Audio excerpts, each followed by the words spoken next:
El suelo seguía mojado. Los gritos habían continuado durante 6 horas. Y entonces, alrededor de las 8 de la tarde del 18 de junio de 1815, ocurrió algo que nadie en el ejército francés había presenciado jamás, ni creído posible. La Guardia Imperial empezó a caminar hacia atrás. Antes de ese momento, Napoleón comandaba 74.500 soldados veteranos, el mejor ejército que Francia había reunido jamás. Superaba en número a las fuerzas de Wellington por varios miles de hombres. Había derrotado a todas las combinaciones de potencias europeas que se le habían enfrentado durante 20 años. Los propios oficiales de Wellington, la mañana de aquella batalla, le daban en privado unas probabilidades de supervivencia del 50%. Los relatos contemporáneos de ambos bandos documentan la disparidad. Un bando luchando con la confianza de un récord ininterrumpido de 20 años. El otro aferrándose a una cresta y a una promesa de un aliado que aún no había llegado. Entonces, ¿qué pasó? Antes de las 9 de la noche de aquel domingo, el ejército de Napoleón había dejado de existir como fuerza de combate, destruido no por una única y brillante maniobra, sino por 4 catástrofes simultáneas a las que, cada una de forma independiente, se debería haber podido sobrevivir. Pero esto es lo que los historiadores militares nunca han resuelto del todo. ¿Por qué esperó Napoleón? Tenía su ejército en posición al amanecer. Su artillería estaba desenganchada. Sus veteranos estaban listos. Y sin embargo, el primer cañonazo francés de ese día no se disparó hasta aproximadamente las 11:20 de la mañana, casi 6 horas después de la primera luz. La explicación oficial fue el barro. Pero los prusianos marchaban a través de ese mismo barro hacia el flanco de Napoleón con cada hora que pasaba. Algo ocurrió esa mañana en su cuartel general. Una vacilación, una crisis física, un fallo logístico, o algo que los registros insinúan pero nunca explican del todo. Y 74.000 hombres pagaron el precio con sangre. 3 cosas replantearán todo lo que crees saber sobre esta batalla. La batalla no fue decidida por la guardia de Napoleón, ni por los cuadros de Wellington, sino por 400 fusileros alemanes que defendían una granja cuyo carro de municiones se había perdido antes de que empezara el combate. El propio Wellington admitió, después, que había cometido el error que casi le cuesta todo, una admisión casi sin precedentes por parte del Duque de Hierro. Y la paz que compró Waterloo duró 99 años, sin que una sola guerra europea importante perturbara el continente hasta 1914. Para entender por qué un hombre que nunca había perdido una guerra dudó durante 6 fatales horas en la mañana que lo decidió todo, necesitamos retroceder a febrero de 1815, y al momento en que Napoleón bajó de un barco con 1.000 hombres y una idea que horrorizó a todos los gobiernos de Europa. El 26 de febrero de 1815, ni un hombre al que el Congreso de Viena acababa de declarar proscrito internacional abordó un barco en el Mediterráneo con aproximadamente 1.000 soldados de su guardia personal y zarpó hacia Francia. Ningún ejército lo interceptó, ninguna flota lo detuvo. Las tropas realistas enviadas para arrestarlo desertaron a su bandera en su lugar. Y el 20 de marzo, menos de 4 semanas después de partir de su exilio insular en Elba, Napoleón Bonaparte regresó a pie a París, al Palacio de las Tullerías del que el rey Luis XVIII había huido la noche anterior, sin disparar un solo tiro. El Congreso de Viena había estado deliberando durante meses.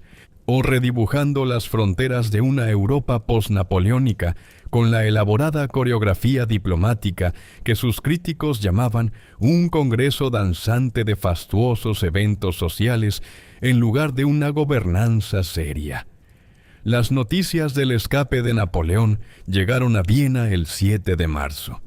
El 13, 7 días antes de que Napoleón llegara a París, las potencias reunidas emitieron una declaración conjunta tachándolo de criminal y perturbador de la paz mundial. El 25 de marzo, Gran Bretaña, Austria, Prusia y Rusia se vincularon formalmente en la Séptima Coalición, comprometiéndose cada una a desplegar 150.000 hombres hasta que Napoleón fuera apartado permanentemente del poder. El lenguaje era inequívoco. Esto no era una negociación, era el exterminio de una amenaza política. Y la realidad matemática a la que se enfrentaba Napoleón era asombrosa. La coalición podía movilizar a unos 850.000 soldados, convergiendo sobre Francia desde 4 direcciones. Napoleón podía desplegar quizá 250.000 hombres en total, y esa cifra incluía a cada soldado de cada guarnición en toda Francia, hombres que no podían ser retirados de sus puestos sin dejar al país indefenso. Tampoco podía recurrir a la conscripción. Luis XVIII había abolido el servicio militar obligatorio durante su restauración, lo que significaba que Napoleón dependía por completo de veteranos, voluntarios y soldados llamados de sus permisos. Su ejército sería experimentado, no sería enorme. Dada esta aritmética, la guerra defensiva no era una estrategia, era un suicidio a plazos. La coalición planeaba invadir Francia para el 1 de julio. La doctrina operativa de Napoleón, la doctrina que lo había convertido en el comandante más peligroso del mundo, dictaba un ataque preventivo. Cruzaría la frontera hacia los Países Bajos antes de esa fecha, abriría una brecha entre el ejército anglo-aliado bajo Wellington y el ejército prusiano bajo Blücher, y los derrotaría por separado antes de que las fuerzas austriacas y rusas pudieran llegar desde el este. Una victoria rápida y decisiva contra los 2 ejércitos de la coalición más cercanos podría hacer añicos la voluntad política en Londres y Berlín, forzando la paz antes de que pudiera caer sobre él todo el peso de 850.000 soldados. Era, en lo que respecta a planes estratégicos, enteramente racional. Napoleón había realizado variaciones de esta secuencia operativa una docena de veces. La pregunta era si Wellington y Blücher cooperarían con ella. Lo que Napoleón no pudo prever completamente fue la naturaleza específica de los 2 hombres contra los que se movía. Blücher, el mariscal de campo prusiano, tenía 72 años. Era famosamente belicoso y había hecho una promesa en un momento de casi catástrofe personal que consideraba vinculante independientemente de las circunstancias. Wellington, el comandante británico, había pasado 7 años en la península ibérica aprendiendo exactamente cómo combatir a los franceses. Y nunca, en una carrera que abarcaba desde la India hasta Portugal y España, había perdido una batalla. Entre los dos harían que el plan de Napoleón no solo fuera difícil, sino imposible. Él simplemente aún no lo sabía. La carrera hacia Bélgica había comenzado. Napoleón tenía 6 semanas. Tenía la intención de usar cada día de ellas. Imagina a Arthur Wellesley, duque de Wellington, en marzo de 1815. Un hombre que acababa de recibir la noticia en el Congreso de Viena de que el soldado más peligroso del mundo había escapado de su prisión insular. Se despidió con su característica brevedad. incluyendo al zar Alejandro, quien, según se cuenta, apoyó una mano paternal sobre el hombro de Wellington y le dijo: «Le toca a usted salvar el mundo de nuevo». Y comenzó a hacer preparativos para partir hacia los Países Bajos.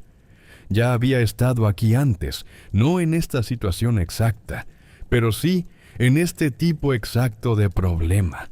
Un enemigo con recursos superiores, aliados de dudosa fiabilidad y un campo de batalla que debía ser elegido y preparado antes de que comenzara la lucha. Wellington nació en Dublín el 1 de mayo de 1769, en el seno de una familia protestante anglo-irlandesa. Fue comisionado como alférez en el ejército británico en 1787, sirviendo primero en Irlanda como ayudante de campo de sucesivos lores tenientes antes de comenzar las campañas en la India que definirían los inicios de su carrera. Contra los misoreanos y los marathas, Wellesley aprendió cosas que la mayoría de los generales europeos nunca tenían ocasión de practicar. Cómo gestionar líneas de suministro imposibles, cómo manejar alianzas políticamente delicadas, y cómo navegar situaciones en las que sus órdenes estaban teóricamente subordinadas a las de hombres menos competentes que él. El historiador militar Richard Holmes señaló que estas campañas indias tuvieron una influencia formativa en su personalidad y tácticas que resultó vital para todo lo que siguió. La Guerra de la Independencia Española, guerra peninsular, que se extendió desde 1808 hasta 1814, completó su educación de un modo que la India no pudo. Contra los mejores mariscales de Napoleón, a través de 6 años de combates en Portugal, España y finalmente el sur de Francia, Wellington ganó todos los enfrentamientos importantes que comandó. Lo hizo no a través de los audaces barridos operativos que hicieron famoso a Napoleón, sino a través de algo menos celebrado y más fiable: preparación, terreno y suministros, y una fría paciencia que hacía que sus ejércitos sobrevivieran cuando todo lo demás fallaba a su alrededor. Su táctica distintiva, refinada campaña tras campaña, era la defensa de ladera inversa contra ladera. Posicionar a su infantería en el lado protegido de una cresta, invisible para el enemigo, protegida de la artillería de trayectoria plana, lista para aparecer en la cima solo cuando el momento fuera exactamente el adecuado. Lo que Wellington no era, y sabía que no era el igual estratégico de Napoleón. Lo decía en privado, en términos más sinceros de lo que se permiten la mayoría de los generales. Reconocía que el emperador francés poseía una cualidad de audacia que él no compartía.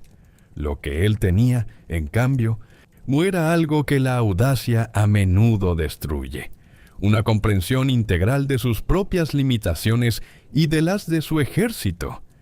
El ejército que Wellington encontró esperándole en los Países Bajos era, según su propia evaluación, problemático.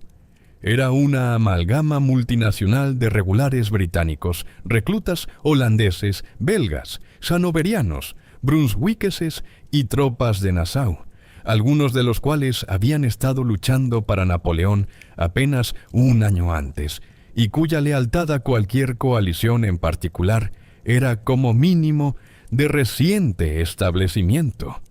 Wellington se vio obligado por necesidad política a mantener al príncipe Guillermo de Orange en el mando nominal del primer cuerpo, a pesar de la limitada experiencia del joven, y estaba gravemente escaso de caballería pesada, desplegando solo 7 regimientos de caballería pesada británicos y 3 holandeses para un ejército de más de 68,000 hombres.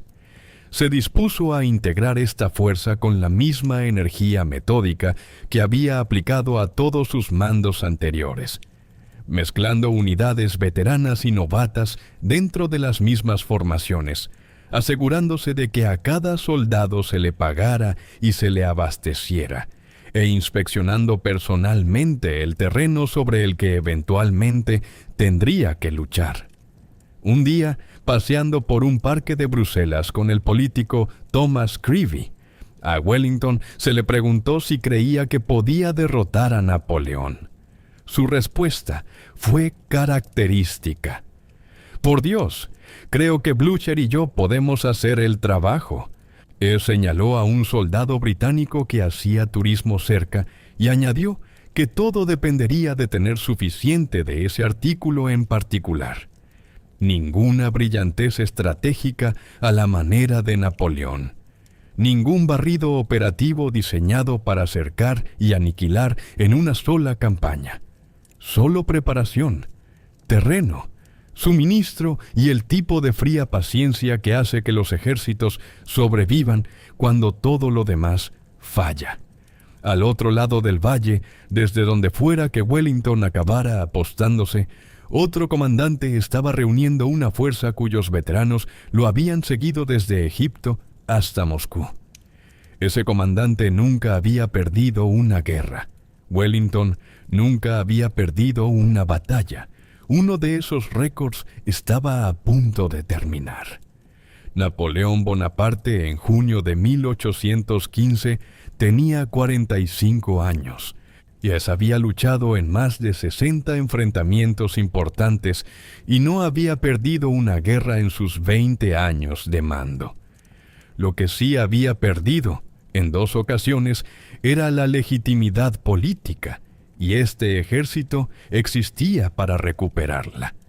Entendió, con la claridad de un hombre que había reconstruido el ejército de Francia desde el caos revolucionario hasta convertirlo en el mejor instrumento de guerra del mundo, que tenía quizás 6 semanas antes de que los números de la coalición hicieran inútil cualquier campaña.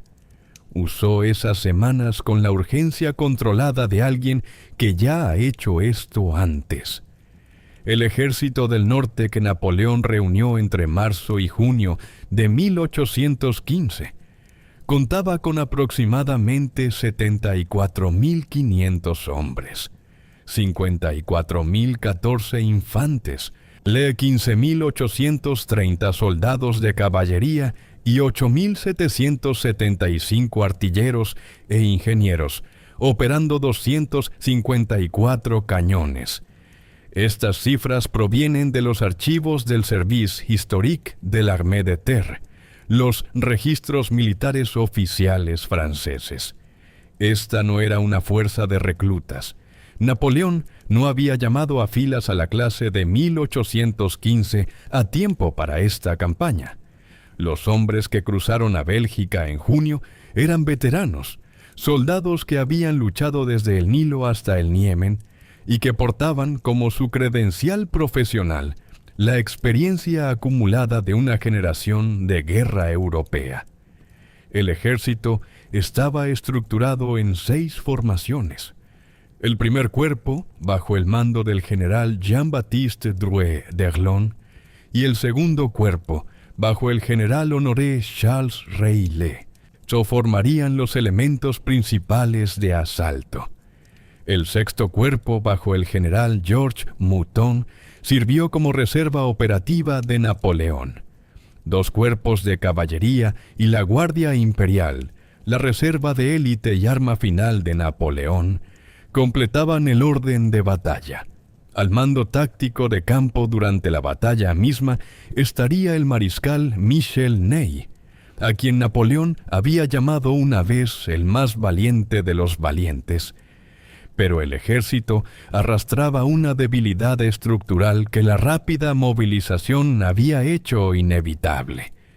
Debido a que los oficiales se habían presentado al deber a medida que llegaban, en lugar de ser asignados a unidades preexistentes, las brigadas y divisiones estaban lideradas por comandantes desconocidos para sus hombres y entre sí. No había relaciones establecidas. No había una taquigrafía táctica compartida. y no había confianza institucional acumulada. En una batalla compleja que requiriera que múltiples unidades se coordinaran sin órdenes directas desde arriba, esto resultaría letal. El ejército de Wellington tenía sus propios problemas de coordinación, pero al menos sus veteranos habían luchado juntos antes. Varias de las formaciones de Napoleón estaban conociendo a sus comandantes por primera vez. El segundo problema estructural fue el destacamento del mariscal Emmanuel de Grouchy, con aproximadamente 33,000 hombres, casi un tercio de la fuerza total, para perseguir al ejército prusiano tras la batalla preliminar en Ligny. Esto era operativamente necesario. Dejar a 60,000 prusianos libres para marchar a donde Blücher quisiera habría sido un suicidio estratégico. Pero significaba que Napoleón lucharía en Waterloo con unos 41,000 hombres directamente involucrados, mientras Grouchy estaba en algún lugar al este haciendo algo. La cuestión de qué se suponía exactamente que debía hacer Grouchy y por qué no lo hizo generaría 2 siglos de debate. La Guardia Imperial seguía siendo la carta de triunfo de Napoleón, intacta, no comprometida, comprendiendo 7 batallones de granaderos a pie, 7 batallones de cazadores a pie y 8 batallones de la joven guardia. Estos eran los hombres cuyo avance había puesto fin a batallas en toda Europa. Su sola aparición en un campo de batalla cambiaba el cálculo psicológico para ambos ejércitos. Eran el argumento que Napoleón pretendía esgrimir cuando todo lo demás hubiera establecido las condiciones para su intervención decisiva. 20 años, en más de 60 batallas, ninguna guerra perdida. Wellington tampoco había perdido nunca una batalla. Entre estos 2 récords, el 18 de junio de 1815, algo tenía que ceder. 2 días antes de Waterloo, el viernes 16 de junio de 1815, Napoleón libró la última batalla que jamás ganó. No fue Waterloo, fue en un pequeño pueblo llamado Ligny, a unos 13 kilómetros al norte de Namur, donde su ejército del norte atacó a las fuerzas prusianas de Blücher y las expulsó del campo de batalla. La victoria fue genuina. Los prusianos perdieron más de 20,000 hombres y se retiraron hacia el norte rumbo a Wavre. Las bajas francesas fueron aproximadamente la mitad. Según las matemáticas tácticas de la guerra napoleónica, Ligny debería haber sido decisiva. No lo fue. Y por una razón que ilumina todo sobre cómo se deshizo la campaña de Waterloo para los franceses. Un cuerpo francés entero, el primer cuerpo de d'Erlon, aproximadamente 20,000 de la mejor infantería de Napoleón, pasó la tarde del 16 de junio marchando de un lado a otro entre Ligny y la cercana batalla de Encrucijada en Quatre-Bras, sin atacar ninguna de las 2 posiciones. El cuerpo llegó a la vista de Ligny cuando la batalla alcanzaba su clímax. Comenzó a moverse para intervenir. Recibió órdenes confusas y contradictorias de múltiples comandantes y en última instancia se retiró sin asestar un solo golpe. Si el cuerpo de d'Erlon hubiera atacado el flanco de Blücher en Ligny, la derrota prusiana habría sido no solo significativa, sino potencialmente catastrófica. El tipo de destrucción integral que impide que un ejército se recupere a tiempo para marchar 12 kilómetros y aparecer en el flanco de un enemigo 2 días después. En cambio, el ejército de Blücher fue vencido pero no destrozado. El propio mariscal de campo Blücher tuvo un encuentro más cercano con la catástrofe que sus tropas. Al final del combate, el comandante de 72 años fue derribado de su caballo durante una carga de caballería y casi fue pisoteado por jinetes de ambos bandos que le pasaron por encima en la confusión. Su ayudante, von Nostitz, se acostó encima de él para protegerlo hasta que pasó el peligro inmediato. Blücher se recuperó y reasumió el mando e hizo algo que a la larga le costaría a Napoleón la campaña. Le hizo una promesa a Wellington que tenía toda la intención de cumplir. Simultáneamente, en el cruce de caminos de Quatre-Bras, Wellington había repelido un asalto francés separado bajo Ney. El resultado fue un empate. Los británicos mantuvieron el cruce, infligieron y absorbieron bajas significativas, pero se encontraron con que su posición era insostenible una vez que la derrota prusiana en Ligny expuso su flanco. Wellington se vio obligado a retirarse hacia el norte en dirección a una cresta que ya había identificado y seleccionado mentalmente. Se replegó en buen orden a través de la noche del 16 y del lluvioso 17 de junio, con la fuerza principal francesa bajo Napoleón persiguiéndolo. De Wellington ya había enviado un mensaje a Blücher. Si Blücher podía prometerle llevar aunque fuera un solo cuerpo prusiano en su apoyo, Wellington aceptaría la batalla en una posición al sur de Waterloo. Sin ese apoyo, no tendría otra opción que continuar retirándose hacia Bruselas. La garantía que Blücher devolvió dio forma a todo lo que siguió. A pesar de la paliza en Ligny, a pesar de sus costillas magulladas, a pesar del agotamiento de un ejército que acababa de perder a 20.000 hombres, el mariscal de campo prusiano prometió marchar. No un cuerpo, sino todo el ejército disponible acudiría en ayuda de Wellington. Fue una promesa de un hombre que razonablemente podría haber argumentado que sus fuerzas necesitaban tiempo para recuperarse, que el riesgo de otro enfrentamiento tampoco después de una gran derrota era imprudente, y que la prudencia dictaba esperar. Blücher no esgrimió tal argumento. Los prusianos marcharían. Wellington recibió esta garantía, seleccionó su posición en la escarpadura de Mont-Saint-Jean y decidió plantarse y luchar. La batalla de Waterloo fue posible gracias a la terquedad de un anciano de 72 años cumpliendo su palabra. El amanecer del 18 de junio de 1815 se abrió paso sobre un terreno que no era hermoso. Los campos al sur del pueblo de Waterloo estaban saturados por las tormentas de la noche anterior, los caminos convertidos en lodo negro por el paso de ejércitos en retirada y persecución a través de ese mismo terreno. La cresta en Mont-Saint-Jean, la posición elegida por Wellington, se veía casi vacía desde el lado francés. Esa apariencia no era accidental. Era el objetivo. Y la defensa de ladera inversa de Wellington, la táctica emblemática que había refinado a lo largo de 7 años en la península ibérica. Funcionaba negándole información al enemigo. Posicionó el grueso de su infantería en la cara norte y protegida de la cresta, invisible desde el lado francés, protegida de la trayectoria horizontal plana de la artillería napoleónica.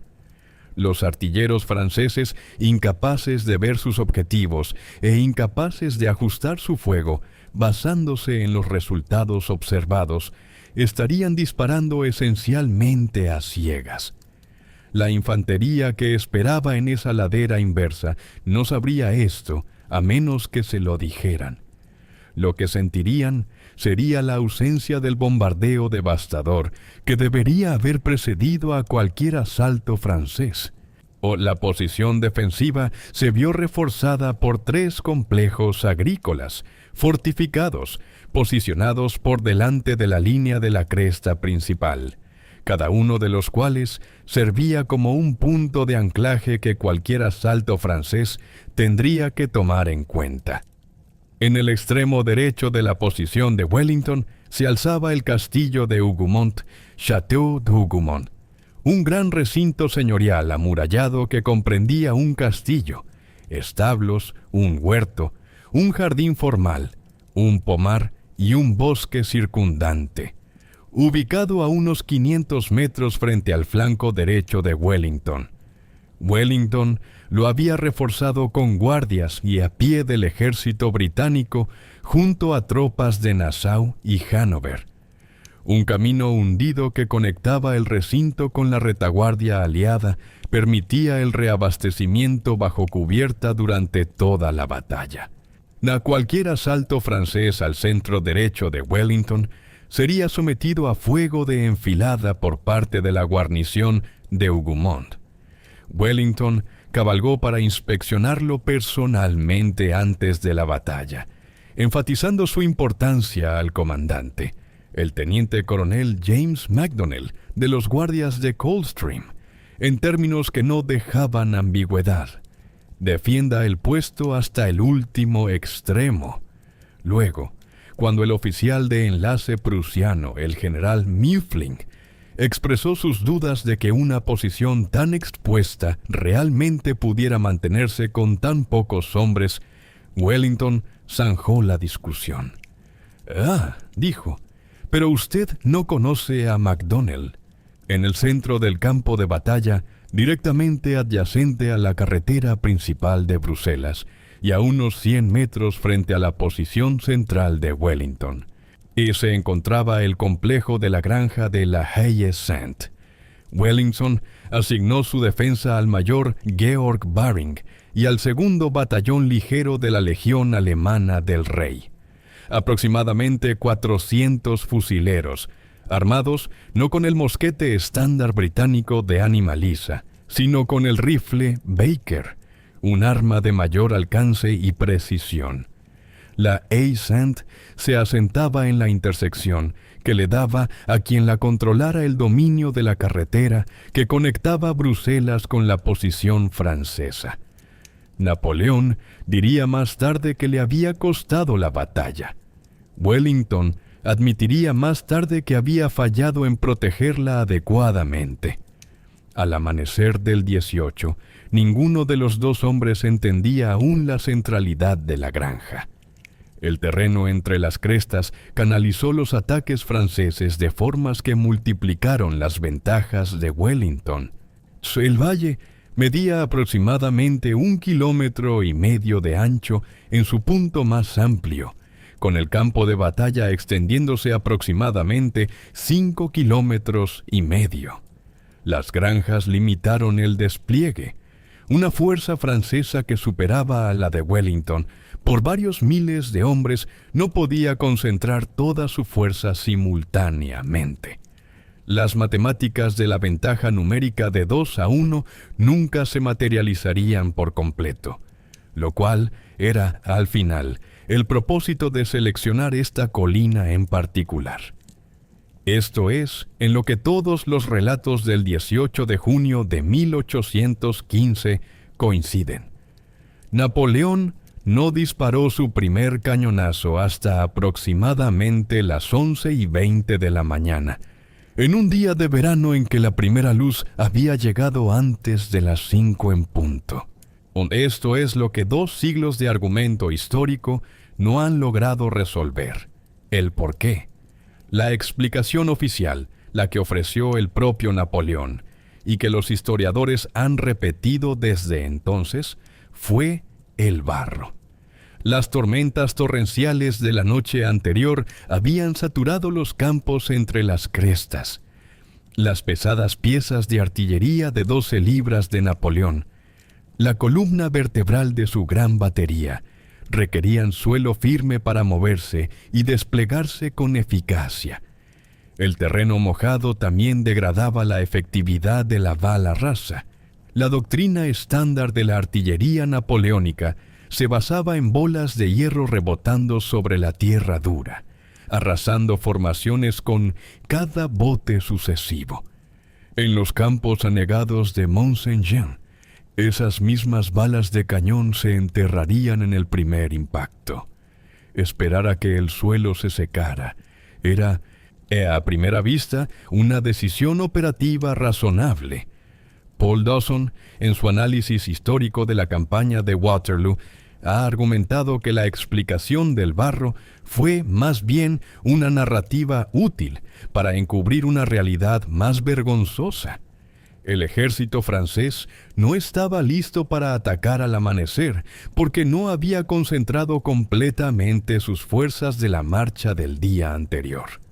La capacidad logística para reunir rápidamente a 70,000 hombres en una red de caminos saturada puede haber estado simplemente más allá de lo que el ejército del norte podía lograr después de los esfuerzos del 16 y 17 de junio. Esta explicación es menos romántica que el barro y hace más difícil defender la reputación del emperador, lo cual puede explicar por qué nunca apareció de forma destacada en los relatos franceses de la campaña. Y una tercera explicación merodea al borde de la respetabilidad histórica. Napoleón no se encontraba bien aquella mañana. Sus oficiales registraron que volvió a quedarse dormido en su mesa de desayuno y tuvieron que despertarlo. Jerónimo Bonaparte, hermano de Napoleón, describió inicialmente que el emperador sufría de una pequeña debilidad de la vejiga durante la campaña, y luego confesó al historiador Monsieur Thiers que en su momento le había dado vergüenza decir que la dolencia principal de Napoleón eran las hemorroides. La evidencia médica sobre las dolencias crónicas de Napoleón, trastornos gastrointestinales, problemas urológicos, probable inflamación hemorroidal, es genuina y está documentada. Andrew Roberts, quien examinó esta cuestión cuidadosamente en su obra sobre Napoleón y Wellington, y concluye con firmeza que estas afecciones médicas no explican la derrota. Napoleón estaba en la silla de montar a las 8 en punto. Las dolencias eran reales. Su papel como causa decisiva es, según argumenta Roberts, una construcción empleada principalmente para preservar el mito de que Napoleón no podría haber sido derrotado siendo un Napoleón sano. La respuesta honesta es que no lo sabemos. Las tres explicaciones, barro, logística, salud, no son mutuamente excluyentes y el registro histórico no nos permite asignar pesos precisos a cada una. Lo que sí muestra el registro, con incómoda claridad, es la consecuencia. Cada hora que Napoleón pasó esperando en la mañana del 18 fue una hora que el cuarto cuerpo prusiano, bajo Friedrich von Bülow, usó para marchar 13 kilómetros desde Wavre. El cuerpo de Bülow no había luchado en Ligny. No estaban frescos con todas sus fuerzas y avanzando hacia el flanco derecho de Napoleón. Para cuando la gran batería francesa finalmente abrió fuego, la vanguardia prusiana ya era visible en el horizonte hacia el este. La ventana para ganar la batalla antes de la llegada de los prusianos se redujo de horas a minutos. Eso es lo que costaron 6 horas de espera. El plan de Napoleón para Hougoumont era elegante y limitado. Lanzar un ataque pesado sobre el flanco derecho de Wellington, no para capturar la granja, sino para amenazarla lo suficientemente de forma convincente como para que Wellington retirara reservas de su centro para protegerla. 30 minutos, tal vez 1 hora. Luego retroceder y ver cómo Wellington descubría que había debilitado la posición donde venía el golpe real. Era el instinto estratégico correcto. Jerónimo Bonaparte lo convirtió en algo completamente diferente. El asalto a Hougoumont comenzó aproximadamente a las 11:30 de la mañana, liderado por divisiones del segundo cuerpo de Reilly, bajo el mando de generales que incluían al propio príncipe Jerónimo y al general Pierre-François Baudouin. la infantería francesa atacante entró en los bosques al sur del complejo del castillo, e inmediatamente se encontró con el tipo de combate que produce el terreno boscoso, cerrado, confuso, brutal, imposible de observar a distancia o de coordinar con precisión. Los franceses ganaron el control del bosque, pero no pudieron forzar los muros del complejo en sí. Volvieron a intentarlo, y cada vez volvían con más hombres. Lo que Napoleón diseñó como una finta de 30 minutos, Jerónimo lo convirtió en una obsesión devoradora.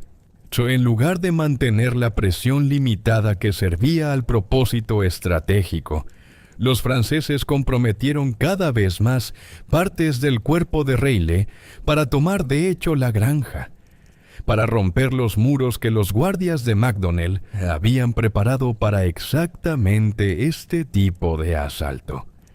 El desgaste resultante no fue simétrico. La guarnición defensora, reabastecida a través del camino hundido, cubierto en la retaguardia, luchaba desde posiciones fijas detrás de muros sólidos contra atacantes que cruzaban terreno abierto. Luego llegó el momento que Wellington llamaría más tarde la acción individual más importante de la batalla. Un corpulento oficial francés, identificado en la literatura histórica como Legros. Aunque la historiografía moderna ha cuestionado si ese era su nombre real. Usó un hacha pesada para destrozar la puerta norte del recinto, irrumpiendo en el patio interior. Aproximadamente 30 soldados franceses se abrieron paso por la brecha tras él. Según los propios despachos suplementarios de Wellington, volumen 11, lo que siguió fue inmediato y decisivo. Macdonell y el cabo James Graham se abrieron paso luchando a través del tumulto hasta la puerta. La forzaron para cerrarla contra la continua presión francesa desde el exterior y la atrancaron. Cada soldado francés que había entrado en el patio murió en la lucha subsiguiente, cada uno de ellos excepto un joven tamborilero. Algunos años después de la batalla, un reverendo John Norcross quiso dejar un legado económico al hombre más valiente de Waterloo y escribió a Wellington pidiéndole que nominara a alguien. La respuesta de Wellington apuntó directamente a este momento. El éxito de la batalla de Waterloo giró en torno al cierre de las puertas.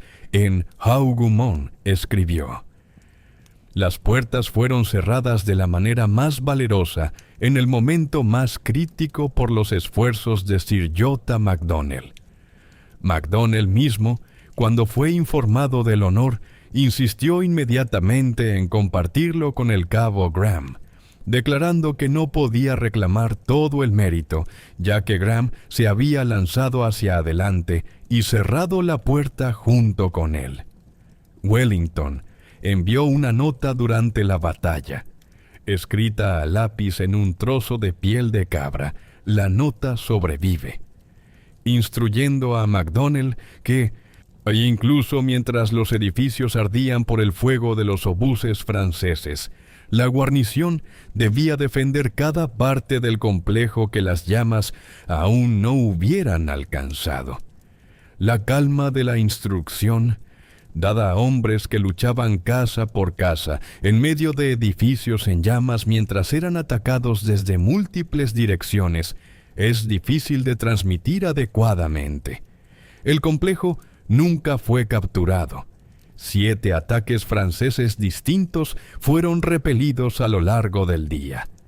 Todo el segundo cuerpo de Reille, la fuerza que Napoleón había planeado usar como su puño operativo, fue absorbido en una batalla de desgaste aplastante contra una granja que se negaba a caer. Napoleón había diseñado Hougoumont como una trampa para las reservas de Wellington. Se convirtió en una trampa para las suyas propias. Aproximadamente a la 1 de la tarde, con la lucha en Hougoumont consumiendo ya mucho más del cuerpo de Reille de lo que Napoleón había planeado, la gran batería francesa, unos 80 cañones concentrados en una ligera elevación al sur de la Haye-Sainte, abrió un bombardeo sostenido contra el centro de Wellington. Según todos los principios de la guerra napoleónica, lo que siguió debió haber sido devastador. La gran batería representaba la potencia de fuego concentrada de la mejor artillería de Europa, dirigida contra una posición defensiva estacionaria a una distancia manejable. Wellington había ocultado a la mayor parte de su infantería en la ladera inversa de la cresta. Los franceses estaban, en su mayor parte, disparando a la hierba. Hubo una excepción. La brigada holandés-belga, bajo el mando del mayor general Barón Van Wieland, había sido posicionada adelantada en la ladera, expuesta al fuego directo por razones que siguen siendo objeto de debate entre los historiadores. Fuera cual fuese la razón, la brigada de Wieland, que incluía el 7º y el 27º batallón, soportó todo el peso del bombardeo que la ladera inversa estaba diseñada para desviar. Las bajas infligidas a los hombres de Wieland durante la hora y media de bombardeo fueron severas. Cuando siguió el asalto de infantería de D'Erlon, la ya desgastada brigada de Wieland sería la primera formación aliada en ceder. El mariscal Ney lanzó la infantería del primer cuerpo de Drouet d'Erlon, aproximadamente 19,000 hombres, directamente hacia el centro aliado, por razones que los historiadores militares han debatido desde entonces. Las divisiones de D'Erlon se desplegaron en una formación inusual y operativamente engorrosa. En lugar de las columnas de batallón estándar, avanzaron en enormes y densos bloques de batallones desplegados, apilados muy cerca unos detrás de otros.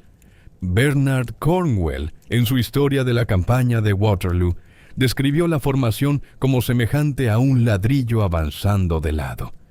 Proporcionaba un frente enorme que hacía a las columnas casi imposibles de maniobrar una vez en movimiento, y lo que era crítico, impedía que la infantería francesa se desplegara en líneas de fuego para responder con mosquetería de forma efectiva. Los hombres de las filas traseras no podían disparar porque los hombres frente a ellos estorbaban. Si esta formación fue una orden directa de Napoleón o una improvisación de D'Erlon, sigue siendo una cuestión genuinamente disputada. Lo que no se discute es el resultado. A medida que las columnas francesas coronaban la cresta y chocaban con la línea aliada, la densidad que se suponía iba a proporcionar impulso las convirtió en blancos ideales para la mosquetería británica. El teniente general Sir Thomas Picton ordenó a su 5ª división que se mantuviera firme, disparara una descarga a quemarropa contra las masas francesas y cargara. La descarga, arrojada contra columnas tan densas que cada bala encontró un blanco, hizo tambalear a los elementos franceses de vanguardia. Durante esta acción, y el detalle proviene de múltiples relatos contemporáneos, el general Picton recibió un disparo en la cabeza y murió. Y había estado ocultando una herida recibida 2 días antes en Quatre Bras. Se había negado a ser evacuado y luchaba sin su chaqueta de uniforme. Murió guiando a sus hombres hacia adelante. En la lucha que siguió, fueron capturadas 2 águilas imperiales. El águila del 45º Regimiento de Línea francés, tomada por el sargento Charles Ewart de los Royal Scots Greys, tras una salvaje lucha individual que el propio relato de Ewart describe, y el águila del 105º Regimiento, cuyo portador fue abatido por el capitán Alexander Kennedy Clark. El cabo Francis Styles la recuperó del suelo.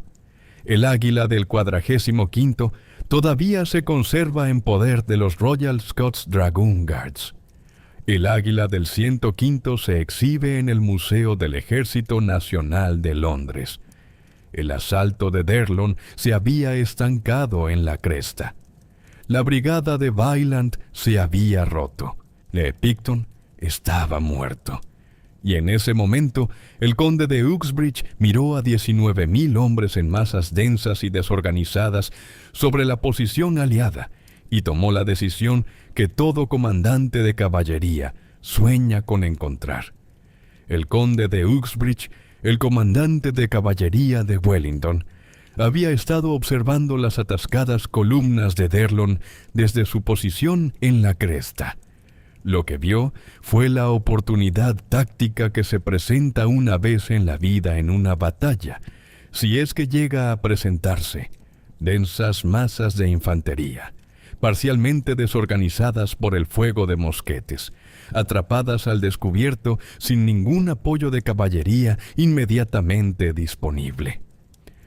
Se concedió a sí mismo lo que más tarde describió como carta blanca, y lanzó a la brigada de la Guardia, Household Brigade, y a la brigada de la Unión, Union Brigade, la mejor caballería pesada que poseía Gran Bretaña, por encima de la cresta y hacia el valle. La carga fue, en su fase inicial, lo más parecido a la perfección que puede lograr la caballería pesada. El impacto psicológico y físico de jinetes con armadura a todo galope, chocando contra masas de infantería desorganizadas, hizo añicos al primer cuerpo de Derlon. Los franceses se rompieron y huyeron. Se infligieron miles de bajas. 2 águilas fueron capturadas en el caos. Durante aproximadamente 10 minutos, la carga de la Brigada de la Unión fue una de las acciones de caballería más efectivas de las guerras napoleónicas. Ni luego dejó de ser una acción de caballería y se convirtió en una catástrofe.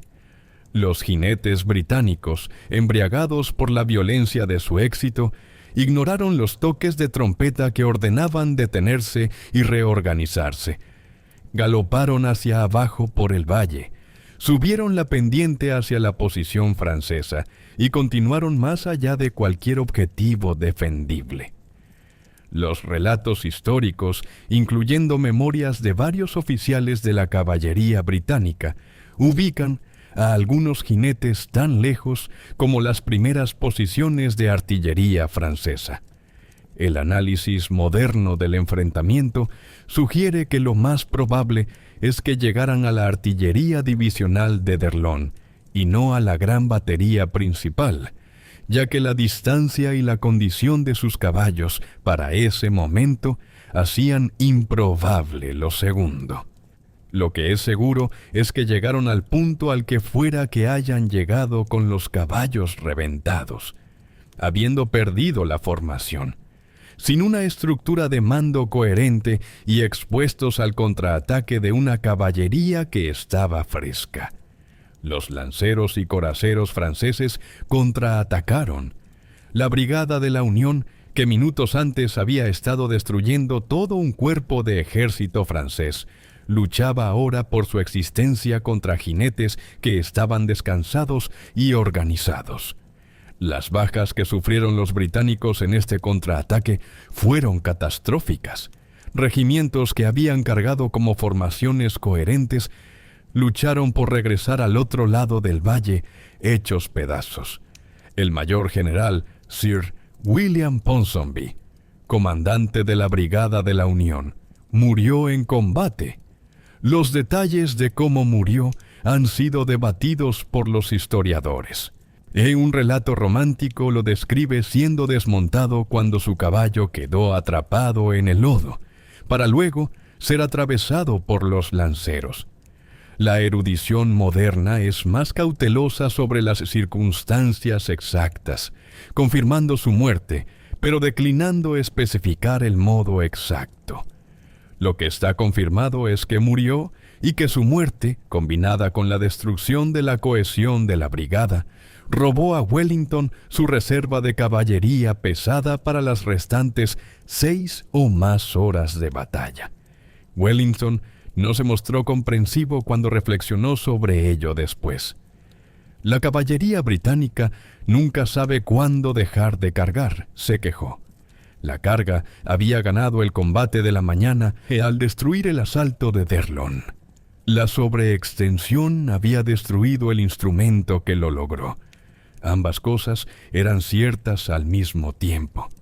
Por el resto del día, y Wellington lucharía sin la capacidad de lanzar un contraataque decisivo de caballería pesada. Y el mariscal Ney estaba a punto de poner a prueba esa limitación con severidad.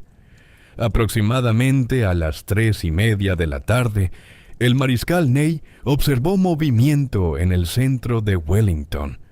Los soldados aliados se estaban reposicionando, heridos siendo llevados a la retaguardia, formaciones reorganizándose fuera del alcance de la artillería, el tráfico administrativo natural de un ejército que ha absorbido varias horas de castigo. Ney interpretó lo que vio como el comienzo de una retirada general.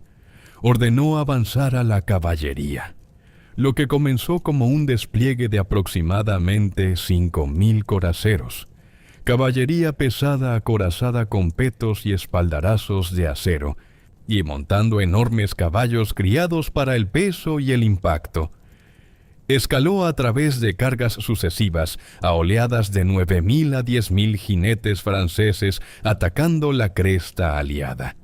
Esto era, por cualquier doctrina, un asalto de caballería sin apoyo contra infantería formada, una categoría táctica que la teoría militar sostenía como esencialmente contraproducente. Wellington ordenó a su infantería formar en cuadros. El cuadro de infantería era la formación defensiva estándar contra la caballería. Y para entender por qué funcionaba, hay que imaginárselo claramente. Una caja densa y hueca, de 3 o 4 filas de profundidad en cada lado, con la primera fila arrodillada y apoyando las culatas de sus mosquetes en el suelo, angulando sus bayonetas hacia afuera a la altura del pecho de un caballo que se acerca, o las filas de atrás disparando descargas sobre sus cabezas. Los caballos, que operan por instinto más que por ideología, no cargarán directamente contra un muro sólido de acero y hombres. A lo que la caballería francesa se vio forzada, carga tras carga, fue a fluir alrededor de los lados de estas formaciones, descargando carabinas y pistolas a quemarropa, acuchillando a los infantes a través de las brechas, incapaces de romper una formación que mantenía el temple. Dentro de los cuadros, las condiciones eran atroces.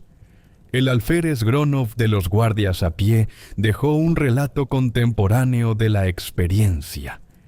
Casi asfixiados por el humo y el olor a cartuchos quemados, ensordecidos por el estruendo de los cañones, no obligados a permanecer inmóviles mientras caballos y jinetes se estrellaban a su alrededor, y el fuego de artillería golpeaba las formaciones densamente empaquetadas.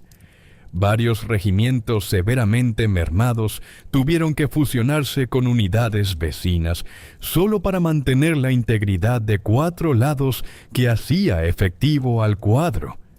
Los hombres que sostenían esas formaciones no estaban realizando un ejercicio militar abstracto.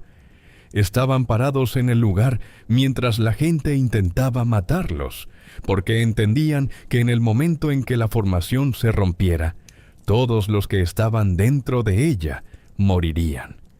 El relato histórico tradicional presenta las cargas de caballería de Ney como un flagrante error táctico. La caballería sin el apoyo de la infantería no puede romper cuadros formados. Y Ney envió a sus jinetes sin coordinar un asalto de infantería que obligara a los cuadros a romperse y exponerse. El análisis histórico moderno examinando las listas de bajas francesas y los relatos contemporáneos, ha complicado esta imagen. Las cargas fueron acompañadas por sustanciales despliegues adelantados de artillería a caballo francesa, que disparaba metralla a quemarropa contra los cuadros aliados. Un fuego antipersonal a corta distancia que estaba causando una verdadera devastación. La realidad de armas combinadas de las cargas de caballería fue más peligrosa de lo que sugiere la narrativa simplificada del puro error. Los cuadros se mantuvieron a pesar de todo, pero se mantuvieron a un costo real. El resultado fundamental es inequívoco en todas las fuentes. Ni un solo cuadro de infantería británico o aliado intacto fue roto por la caballería aquella tarde. Víctor Hugo, en Los Miserables, afirmó que se rompieron 7 cuadros y 60 cañones fueron clavados. Ambas cifras son completamente inventadas. Ningún cañón británico fue capturado permanentemente durante las cargas, y ningún cuadro intacto se rompió. La alianza sostuvo la cresta. Las cargas se agotaron por sí solas, y mientras los jinetes de Ney habían estado muriendo contra cuadros inamovibles durante 2 horas y media. La granja en el centro del valle había estado muriendo de algo más silencioso. Mientras las cargas de caballería se desarrollaban en la cresta, un tipo de batalla diferente había estado triturándose a lo largo de la tarde en el valle de abajo. Y carecía del espectáculo de 10.000 caballos y del drama visual de la guardia de Napoleón. Eran 400 hombres en una granja, quedándose sin balas, y fue, en retrospectiva, la bisagra sobre la que giró toda la batalla. El segundo batallón ligero de la Legión Alemana del Rey, al mando del mayor Georg Baring, había ocupado la Haie-Sainte la noche anterior a la batalla, llegando a las 7:30 bajo la lluvia para comenzar a fortificar rápidamente el complejo. El historiador Alessandro Barbero, cuyo trabajo sobre Waterloo se basa en fuentes francesas, británicas, prusianas y alemanas, caracteriza a la Legión Alemana del Rey como poseedora de un nivel de profesionalidad considerado igual en todos los sentidos a las mejores unidades británicas. Eran veteranos experimentados de la península.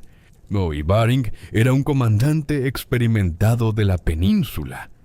Cada hombre llevaba 60 cartuchos de munición para su rifle Baker. No había una reserva de suministro preposicionada dentro de la granja. El carro de municiones que debía haber seguido al batallón había volcado en la carretera de Bruselas antes de que comenzara el combate. Su paradero era incierto y su contenido no estaba disponible. El rifle Baker fue el origen de la crisis específica. Era un arma superior al mosquete británico estándar de ánima lisa tanto en alcance como en precisión, pero usaba munición diferente. Cuando Baring empezó a enviar mensajes desesperados a la retaguardia pidiendo reabastecimiento, no había ninguna reserva de cartuchos de rifle Baker en el tren de suministros general de la que sus hombres pudieran servirse. La logística de municiones del ejército no se había organizado para prever esto. Baring envió sus peticiones al menos 3 veces. No llegó nada.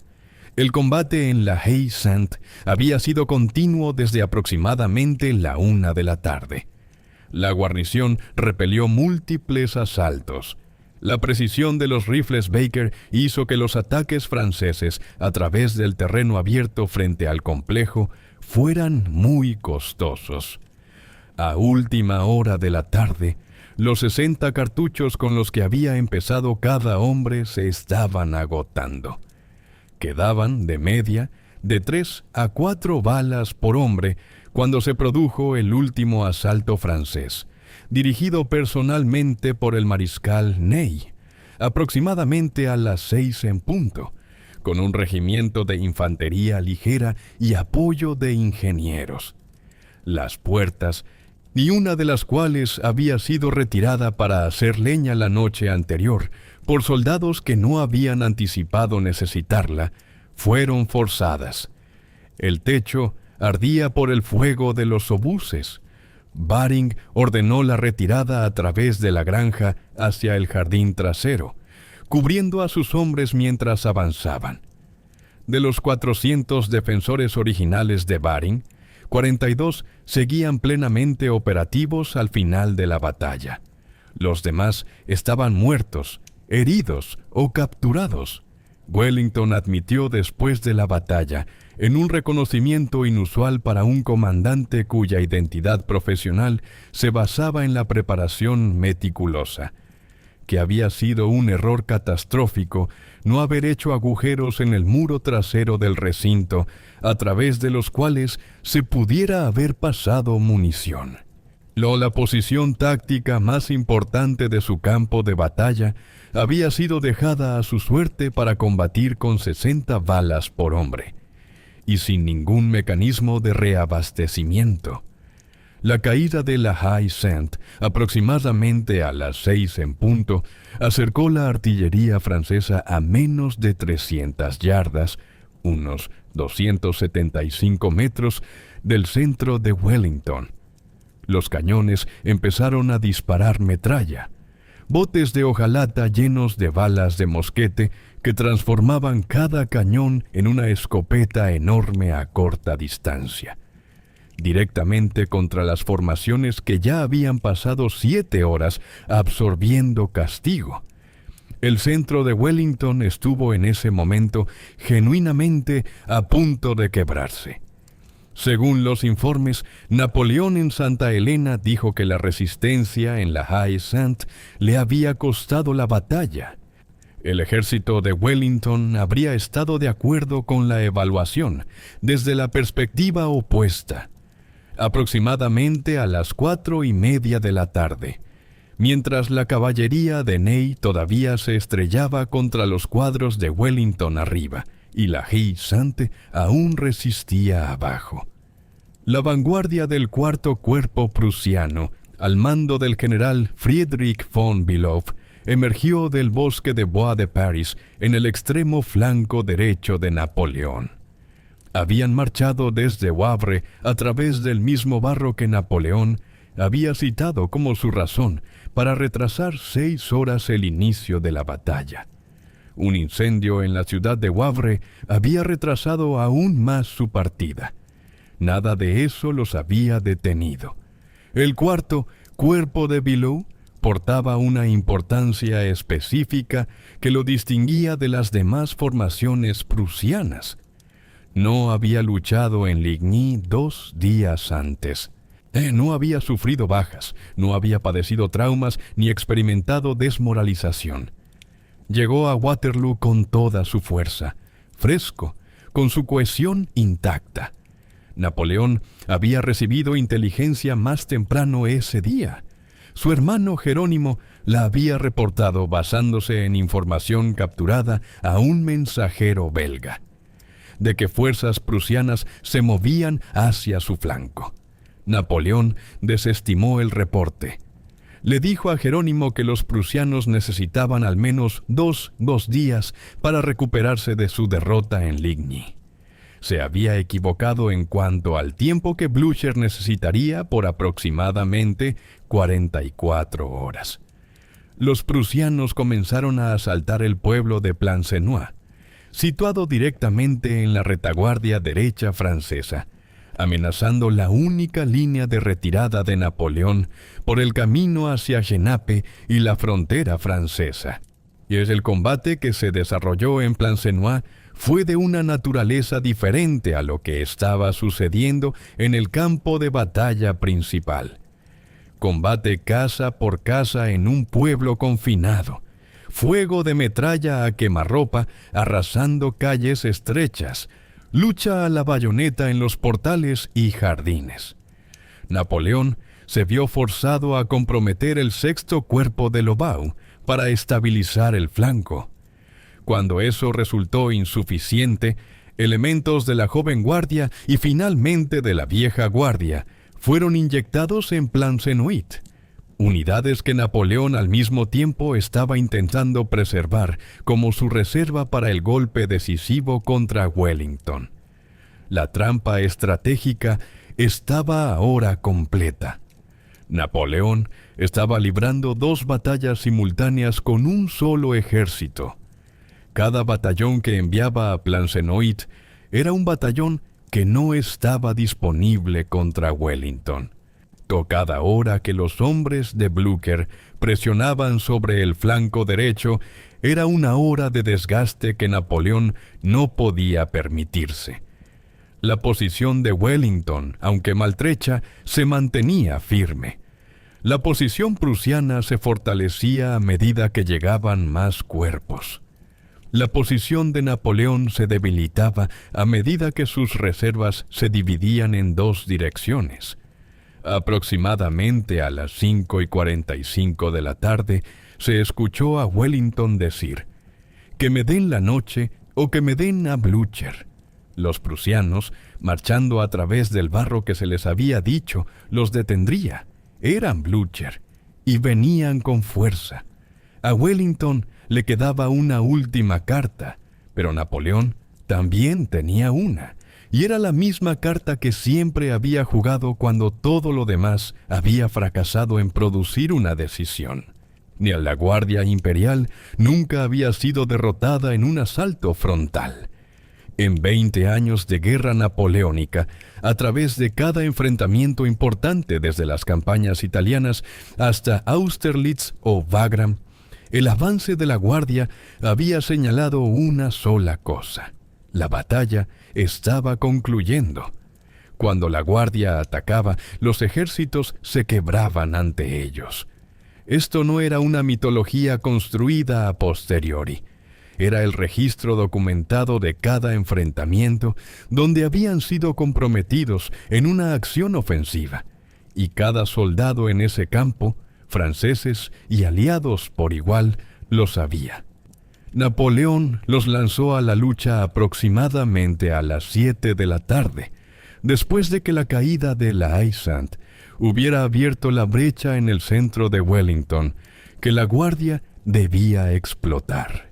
A 5 batallones de la Guardia Media, veteranos altos y robustos seleccionados por su tamaño y coraje demostrado, avanzaron por la cresta de Mont Saint-Jean en formaciones escalonadas, apoyados por artillería a caballo posicionada entre sus cuadros. El centro de Wellington, que había absorbido 12 horas y media de combate, se encontraba en el estado más precario de toda la batalla. Las unidades que habían defendido la cresta todo el día estaban mermadas, reorganizadas, y en varios lugares se habían fusionado regimientos solo para mantener formaciones coherentes. La caballería de reserva de Wellington estaba en gran parte agotada. La Haie Sainte, el ancla central que había canalizado la batalla durante 6 horas, estaba ahora en manos francesas, con cañones franceses disparando desde ella. Mas la Guardia golpeó y perforó la primera línea aliada. Varias unidades británicas y alemanas retrocedieron en lo que los relatos contemporáneos describen como una espantosa confusión. La Guardia se movió a través del humo hacia lo que sus soldados genuinamente creían que era un enemigo a punto de quebrarse. El centro aliado parecía estar cediendo. Desde la posición francesa, desde el punto de vista de Napoleón, este parecía el momento culminante hacia el que se había encaminado todo el sufrimiento del día. La Guardia entrando cuando el enemigo estaba debilitado, la caballería lista para colarse por la brecha. La batalla ganada antes de que cayera la oscuridad total. Lo que la Guardia no sabía, lo que ningún soldado avanzando a través del humo de la batalla a las 7 de la tarde, tras 12 horas de combate, podría haber sabido, era lo que les esperaba al otro lado de la cresta. Wellington había mantenido a la tercera división de los Países Bajos del general David Chassé en reserva durante toda la batalla, sin comprometerla a nada, posicionada detrás de la cresta, invisible para los observadores franceses. La batería de artillería a caballo de Chassé, bajo el mando del capitán Kramer de Vichin, estaba desenganchada y lista. Los guardias a pie británicos bajo el mando del general de división Peregrine Maitland yacían en la hierba, invisibles en el humo, esperando una orden. La guardia coronó la cresta y se encontró con un campo de batalla que les había mentido sobre cuánto le quedaba por dar. Wellington dio la orden. La batería de artillería a caballo del capitán Kramer de Vichin abrió un inesperado y devastador fuego de enfilada contra el flanco de la guardia francesa que avanzaba. El ángulo fue preciso. La distancia era a quemarropa, y la guardia, diseñada para el asalto frontal, no tenía respuesta preparada al fuego desde un sector inesperado. Luego, la primera brigada del coronel Detmers de la división de Chassé, infantería holandesa y belga, moviéndose a lo que sus órdenes especificaban como paso de asalto, Storm Pace, lanzó una carga de bayoneta contra las tambaleantes columnas francesas por un lado, mientras los guardias a pie de Maitland se levantaban de la hierba por el otro. Los relatos británicos estándar y populares sobre Waterloo, escritos en los años y décadas posteriores a la batalla, atribuyeron el rechazo de la Guardia Imperial casi en su totalidad a los guardias a pie británicos de Maitland. La contribución holandés-belga, la división de Chassé, la brigada de Detmers, la artillería de Kramer de Vichin, fue minimizada u omitida sistemáticamente. El historiador italiano Alessandro Barbero, en su estudio integral sobre Waterloo, que se nutre de fuentes francesas, británicas, prusianas y holandesas belgas, identifica el mecanismo específico por el cual sucedió esto.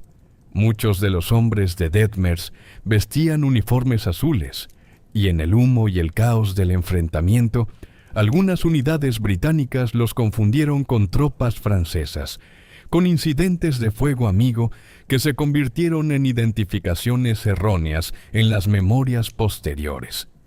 Esas memorias dieron forma a la narrativa, y los uniformes azules no lograron entrar en la versión británica de la historia.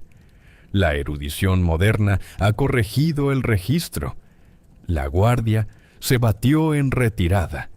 Las 4 palabras en francés, la garde recule, que nadie en el ejército francés había escuchado jamás pronunciadas como una constatación de hechos, se propagaron desde la cresta hacia el valle, del valle hacia cada unidad francesa aún capaz de oírlas. El efecto psicológico no se puede exagerar y no requiere exageración. Cada soldado francés en ese campo había organizado su comprensión del resultado probable de la batalla en torno a una simple premisa: la guardia no retrocede. Cuando la guardia retrocedió, la premisa sobre la que había descansado la confianza francesa durante 20 años colapsó de manera simultánea, y unidades que aún no habían sido quebradas empezaron a resquebrajarse. Formaciones que se habían mantenido firmes todo el día se disolvieron. El ejército del norte, que había sido una organización militar funcional a las 7 de la tarde, estaba dejando de existir como una fuerza coherente a las 8. Los románticos relatos franceses que surgieron en los años posteriores a Waterloo hablan de la vieja guardia formando un cuadro final, rehusando rendirse, luchando hasta el último hombre, inmortalizados por el supuesto improperio del general Cambronne o su desafiante declaración de que la guardia muere, no se rinde.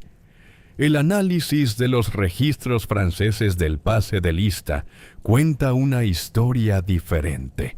Los informes oficiales muestran unidades en las que más de 400 guardias fueron capturados en comparación con apenas un puñado de muertos. Cambronne mismo fue capturado. No murió en una heroica última resistencia.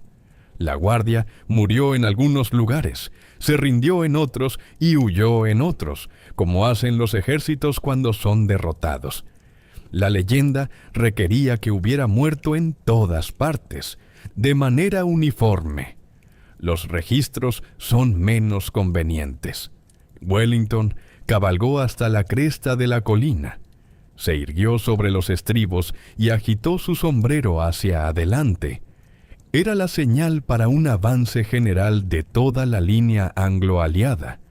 Simultáneamente, las fuerzas prusianas de Gneisenau irrumpieron desde Plancenoit hacia la carretera principal, cortando la línea de retirada francesa. El ejército del norte, o que había cruzado a Bélgica 6 días antes como la mejor fuerza que Francia hubiera reunido jamás, se convirtió en una muchedumbre aterrorizada en el espacio de 40 minutos. Lo que sucedió después de las 8 de la tarde del 18 de junio no fue una batalla. Fue el ajuste de cuentas que le sigue cuando una fuerza militar deja de ser una fuerza militar.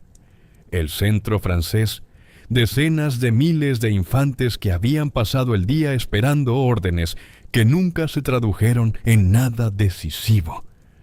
Vio retirarse a la guardia e hizo el cálculo que hacen los ejércitos cuando desaparece la protección de la caballería y la derrota se convierte en una certeza. Abandonaron sus posiciones, arrojaron sus armas, corrieron. La persecución recayó principalmente sobre los prusianos, o a quienes tenían los caballos y la energía que la infantería de Wellington, tras 12 horas en esa colina, en su mayor parte no tenía. Gneisenau llevó a cabo la cacería hasta Frasnes, a 11 millas del campo de batalla, arriando a lo que había sido el ejército de Napoleón frente a él, a través de la oscuridad de junio. Napoleón mismo no se quedó con la retaguardia.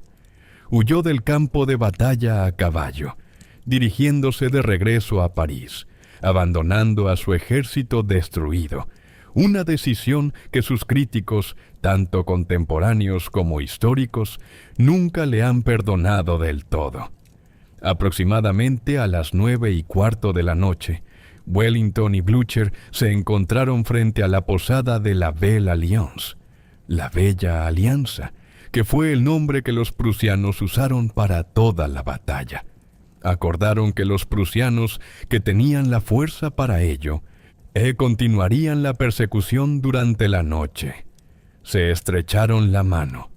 Los dos hombres que entre ambos habían impedido que Napoleón destruyera la estabilidad europea, se encontraron a la luz de las lámparas en medio de muertos y moribundos, con decenas de miles de hombres entre sus posiciones y el horizonte. El coste había sido asombroso.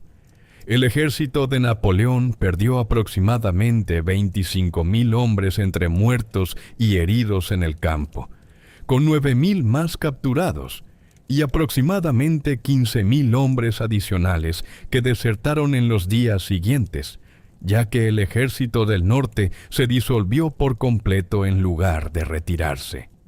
La fuerza anglo-aliada de Wellington sufrió aproximadamente 15,000 bajas, 3,500 muertos, 10,200 heridos, 3,300 desaparecidos.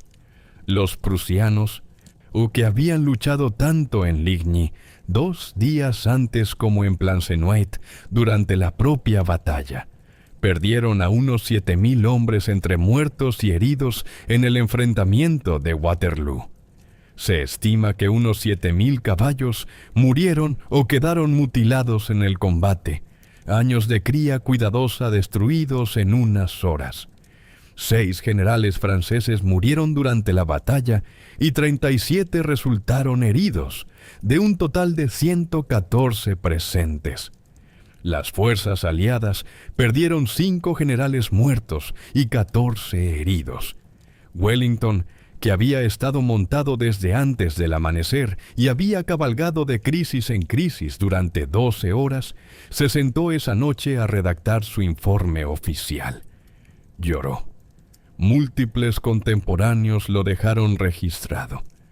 Había dicho antes de la campaña que nada, salvo una batalla perdida, podía ser la mitad de melancólico que una batalla ganada, y lo decía en serio. Sus viejos amigos estaban muertos. Sus soldados agonizaban en el campo. Había ganado la batalla que se preparó toda su carrera para librar, y lloraba por ello.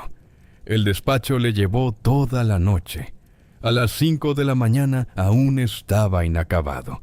Montó en su caballo y cabalgó hasta Bruselas, donde las campanas de la ciudad repicaban. El amanecer del 19 de junio reveló en 3 millas cuadradas lo que realmente cuesta una batalla cuando el recuento se hace en cuerpos en lugar de posiciones. Sir Walter Scott, quien visitó el campo de batalla de Waterloo en enero de 1816, documentó la evidencia física que permanecía meses después del combate. El olor, los rastros, la tierra removida.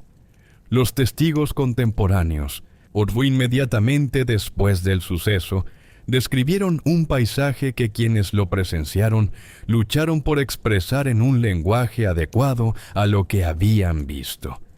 La realidad arqueológica del campo de batalla de Waterloo ilumina algo sobre lo que sucedió con los muertos en las semanas posteriores a la lucha.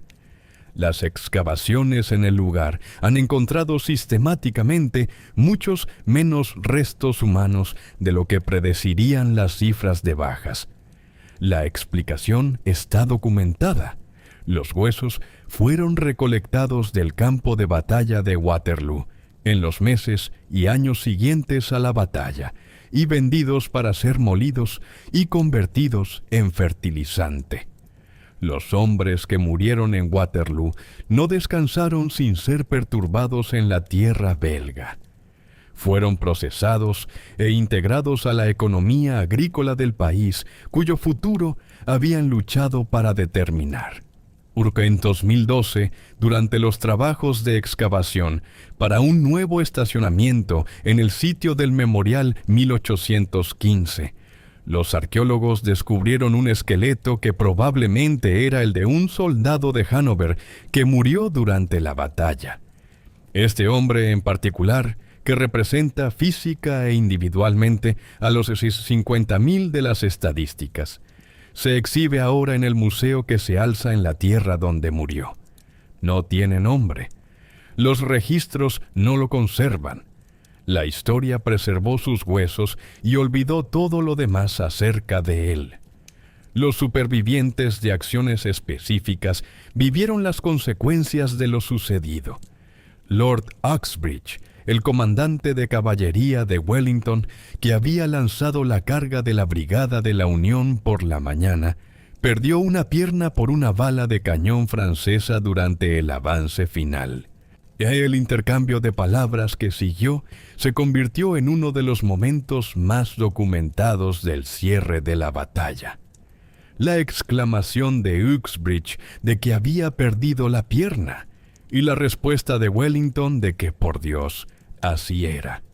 A Uxbridge se le adaptó lo que se convirtió en una de las primeras piernas ortopédicas por encima de la rodilla exitosas. Su pierna original fue enterrada en el jardín de una casa en Waterloo, donde se convirtió, por un tiempo, en una atracción turística. El mariscal Ney, que había comandado los asaltos de caballería e infantería francesa durante toda la batalla, y cuyas decisiones siguen estando entre las más debatidas en la historia militar, fue ejecutado por un pelotón de fusilamiento el 7 de diciembre de 1815, acusado de traición contra la restaurada monarquía borbónica. El mayor Georg Baring, que había defendido la Haie Sainte con 400 hombres hasta que solo 42 de ellos seguían funcionales, sobrevivió y finalmente fue ascendido al rango de mayor general barón von Baring. El ascenso y el título reconocieron lo que ninguna condecoración inmediata de la época reconoció adecuadamente: que la defensa de una granja con rifles Baker y 60 cartuchos por hombre, contra todo lo que los franceses pudieron lanzarles a lo largo de 6 horas, había sido tan crucial para el resultado de la batalla como cualquier acción tomada por cualquiera ese día. Napoleón llegó a París el 21 de junio. Había esperado encontrar un gobierno que le otorgara poderes de emergencia, le autorizara una leva en masa, levée en masse, y le diera la autoridad política para reclutar un nuevo ejército antes de que las fuerzas de la coalición que marchaban sobre la frontera francesa pudieran llegar.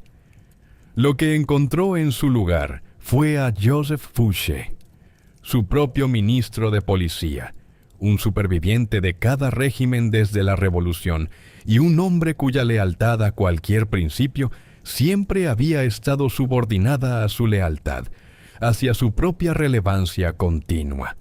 Fouché ya había comenzado a negociar con la coalición. Ya había calculado que Napoleón era más útil como moneda de cambio que como emperador. El gobierno provisional, que Fouché controlaba de facto, reconoció que los ejércitos de la coalición avanzaban sobre París y que el capital político de Napoleón se había agotado por completo. Exigieron su abdicación. El 22 de junio, 4 días después de la batalla que acababa de perder, Napoleón firmó su segunda abdicación, formal y nominalmente en favor de su hijo lactante, a quien designó como Napoleón II. El niño fue depuesto inmediatamente por el gobierno provisional, que no tenía ningún interés en continuar ninguna sucesión napoleónica y estaba enfocado enteramente en lograr un acuerdo de paz antes de que llegaran los ejércitos de la coalición. Napoleón viajó a Rochefort, en la costa atlántica, con la esperanza de asegurar el pasaje a través del océano hacia los Estados Unidos. La Marina Real Británica mantenía un bloqueo exhaustivo. Según el propio relato de Napoleón, dado más tarde en Santa Elena, su hermano José le propuso que escapara a bordo de un barco de carga danés oculto en un barril de vino, un plan que Napoleón rechazó, y según dijo, por preocupación al ridículo histórico si fuera capturado en tales circunstancias. El 13 de julio, reconociendo que Fouché pretendía entregarlo a los realistas si permanecía en Francia, Napoleón redactó una carta formal solicitando asilo político al príncipe regente británico, pidiendo que se le permitiera residir en Inglaterra bajo la protección de la ley británica. El 15 de julio abordó el HMS Bellerophon, un navío de línea de la Royal Navy, y se entregó formalmente al capitán Frederick Lewis Maitland. El gobierno británico no tenía ninguna intención de permitir que Napoleón permaneciera en ningún lugar de Europa. El 7 de agosto, el HMS Bellerophon recibió órdenes de proceder a Plymouth. Napoleón fue transferido al HMS Northumberland el 9 de agosto y zarpó hacia Santa Elena, una isla remota y fuertemente fortificada en el Atlántico Sur, elegida específicamente por su lejanía y la dificultad que presentaba para cualquier intento de rescate. Vivió allí en cautiverio, vigilado durante los restantes 6 años de su vida, dictando sus memorias, construyendo la versión de su carrera que quería que la historia aceptara, y muriendo el 5 de mayo de 1821. La autopsia de su médico personal confirmó cáncer de estómago como causa de la muerte. El Tratado de París, firmado el 20 de noviembre de 1815, concluyó formalmente 23 años de guerra europea recurrente. El marco establecido por el Congreso de Viena, el Concierto de Europa, con su equilibrio de poder mantenido por la consulta entre grandes potencias y la disuasión mutua, creó la arquitectura diplomática que proporcionó un siglo de relativa estabilidad. Ninguna guerra general europea perturbaría esa arquitectura hasta el verano de 1914, 99 años después de que el barro se secara en Mont-Saint-Jean. Las academias militares estudian Waterloo no porque los mosquetes y los cuadros de infantería tengan alguna aplicación a la guerra moderna, sino porque la batalla contiene, comprimida en una sola tarde de junio, casi cualquier lección sobre cómo se deciden realmente los enfrentamientos, que sigue siendo relevante independientemente de las armas involucradas. La lección del terreno es la ladera inversa de Wellington, una elección táctica tan contraintuitiva que requirió ser explicada a sus propios oficiales y que desconcertó por completo a los artilleros de Napoleón. La doctrina de artillería napoleónica estándar daba por sentado que los objetivos serían visibles. Wellington le negó a Napoleón objetivos visibles durante la mayor parte del día, y el bombardeo de la Gran Batería, que debería haber destruido el centro aliado antes de que la infantería de d'Erlon lo alcanzara, gastó la mayor parte de su munición en hierba vacía. Todo comandante militar desde entonces que haya explotado la ocultación, las laderas inversas, la cobertura urbana o la dimensión psicológica de parecer más débil de lo que es, ha replicado el principio, sino la táctica específica.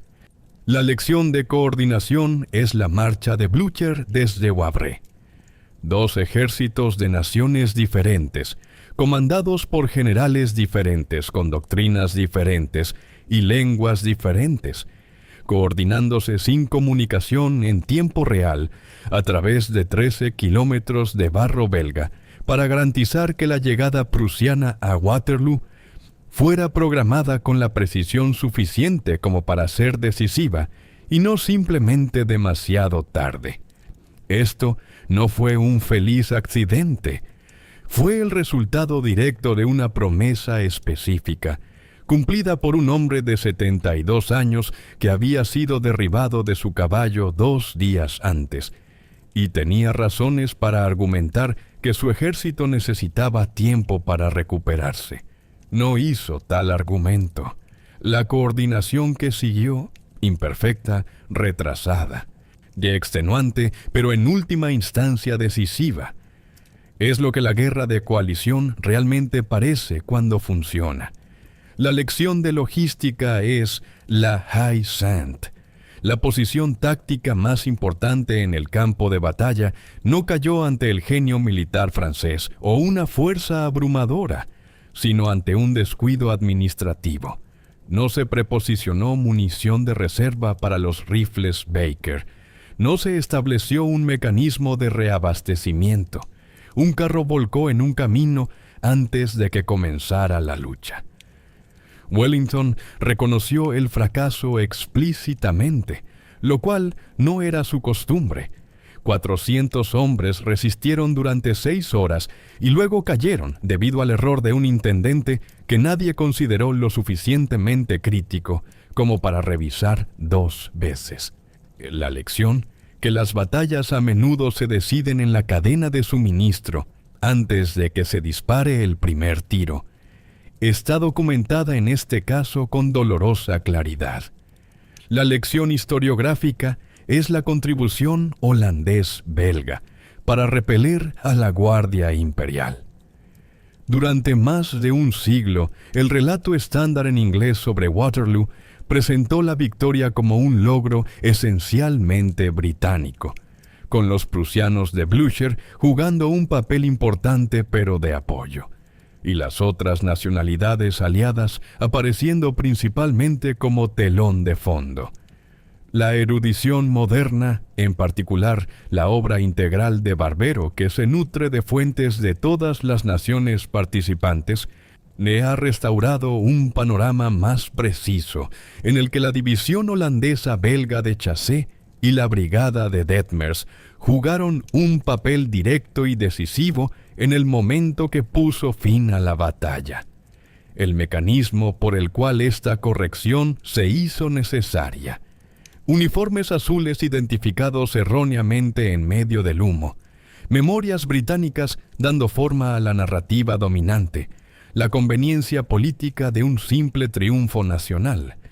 Se aplica a cómo se construye la historia militar en general. Quien cuenta la historia decide lo que dice la historia. La batalla que Waterloo anticipa más estrechamente. En su combinación de preparación defensiva, coordinación aliada, vulnerabilidad logística y colapso psicológico en el momento decisivo.